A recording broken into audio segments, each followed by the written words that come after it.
touchdown.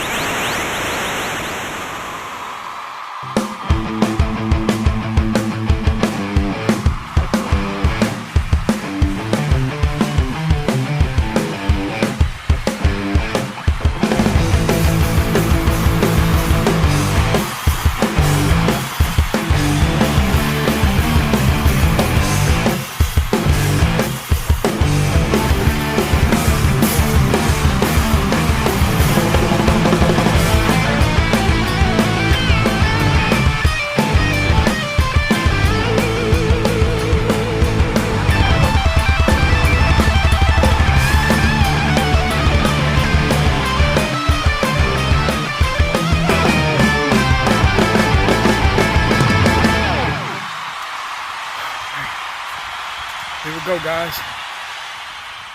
Sunday. 1 down, 5 to go. I just decided I'd get my workout on, man, before the week. Just got a chance to, excuse me, I'm kind of tired. Got a chance to kind of really think. I've been watching a little football finally. Thank God we don't have football today, but it sucks. I got to come home and get off work, and then we got football Monday night. Y'all know how I am about them damn night games. I can't stand them. Especially we're going to have them bad luck blue uniforms on. And I'm telling you, y'all going to listen to me about them bad luck blue uniforms, because they bad luck.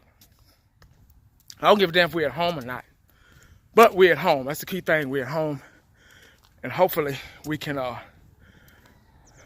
win, because that's all of our wins are at home. All of our 3 wins are at home. So that's a good thing. Like I said, I was watching a little football. Watching a little bit of the Saints and the Rams and a little bit of the Redskins and the Falcons. And I noticed one thing about those teams. And I hate to compare, but you got to have to, man, because what's the phrase? Keep your friends close, but keep your enemies closer. These are teams that we're going to face later on this season. I think we got the Saints. I think we might have the Falcons. I'm not sure. Don't hold me to that. We might not, so I don't know. But I know we got the Saints. And they're tough. They look like they're about to beat the Rams. So, and you know, the Rams are 8-0. And Drew Brees is acting like Joe Montana right now. But where I'm getting at is these teams aren't scared to go deep. They're not scared to go downfield. And football is this season is a passing game. It's not all about the run game this year. Last year before, maybe, you know, back in the day, the Emmitt Smith days, you know, it was all about run. Now I think the game is evolving. Now that I'm looking at it, even college, they're going downfield, and they're not scared to go downfield. They're taking chances, and these guys aren't even big time, you know, height receivers. They're like 5'9", 5'10", my height. I'm not 5'10", but you know what I mean. Maybe with cleats on, I'll be 5'10", you know. But these guys aren't scared to go downfield. And what's the score, man? How are you doing? All right. What's the score?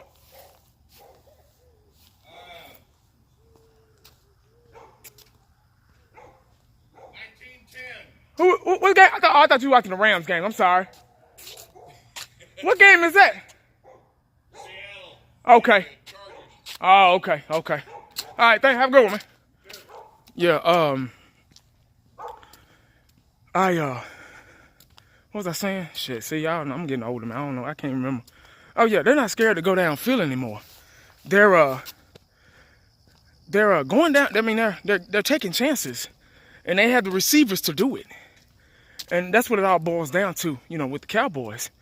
You know, we're scared to take those chances. Maybe we can't take those chances. Maybe we don't have the talent and the will to take those chances. We've ran Zeke so much, you know, his rookie season. And y'all know the story last year. He was off and on because of that suspension shit. But we were able to, you know, run the ball. We had a healthy line. We had the best offensive line in the league. And, we were able to beat teams up with that philosophy. But now teams done got, just like outside, playing sandlot football. You know the other guy's strengths, so you start doing what you need to do to stop it. And they've been stopping it, and we become one-dimensional. And we're such a young team, really starting from scratch.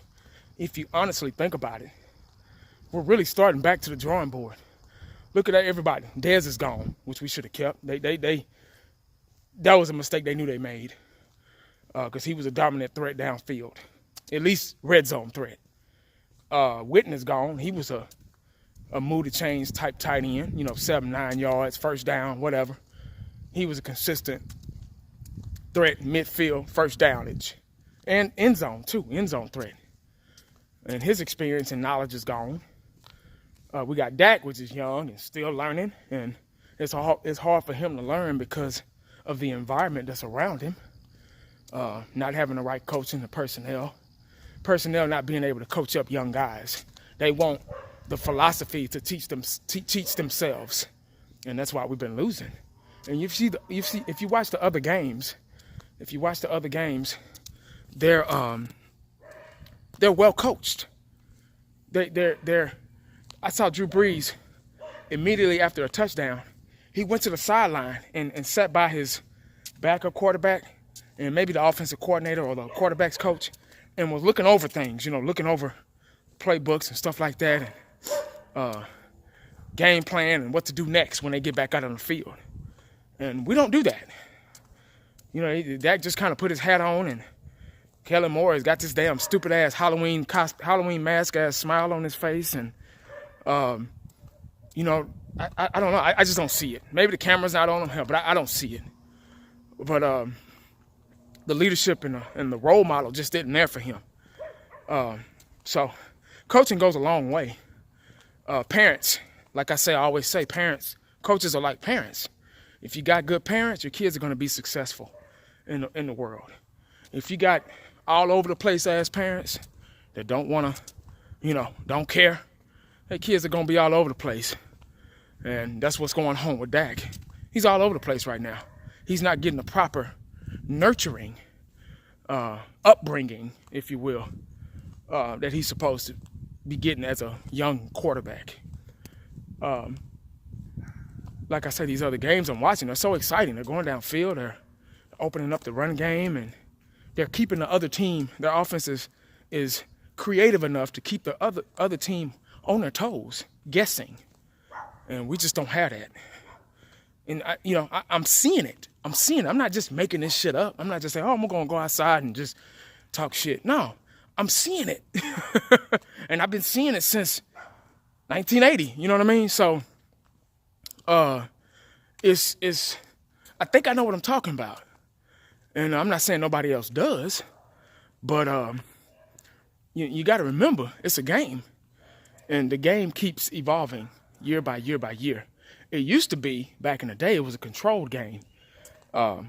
It took about 5 to 10 years for the game to change a little bit. But now it's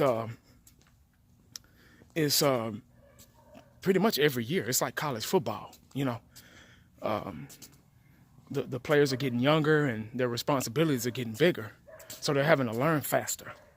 It's a faster game, just like the world. You got to come out and you got to learn. You got to know what you're doing, and you got to learn it really fast. And that's what it all boils down to. And the Dallas Cowboys just don't have that. You get what I'm saying? Just like Michael Jackson, greatest entertainer of all time. Greatest of all time. Never be another Michael Jackson. He was able to. He was born in 58. In the 60s, he was able to wow crowds, and as a little kid, he was able to do those things.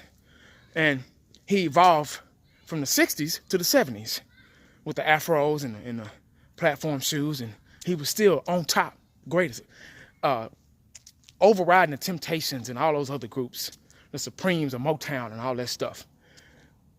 Young Michael, he was able to still be the greatest of all time.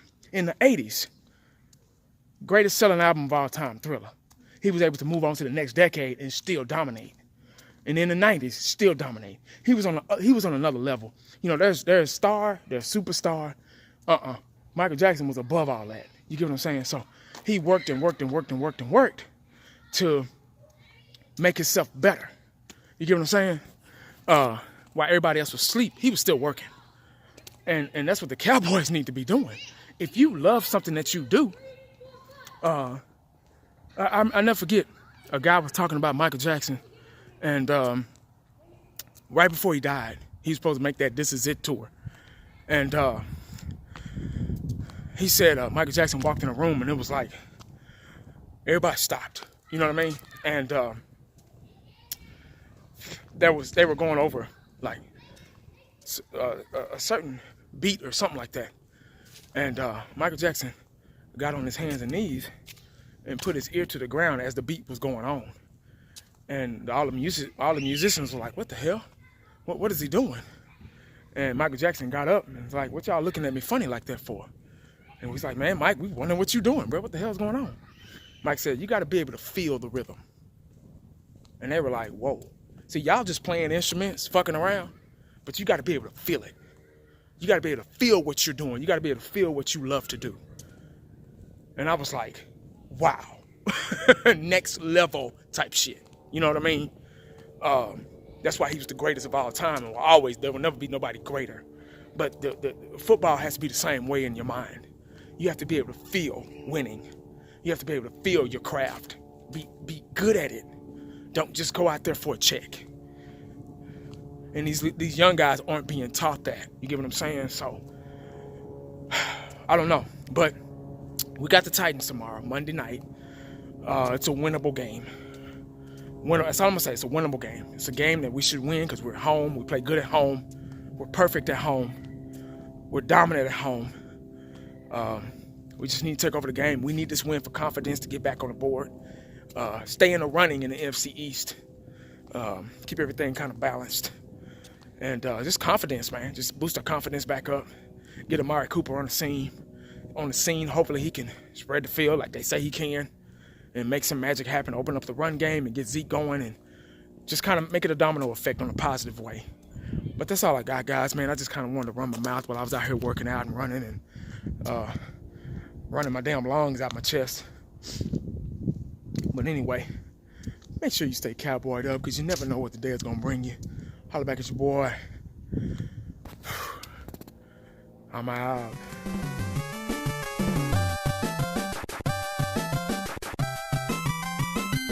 And the only thing else I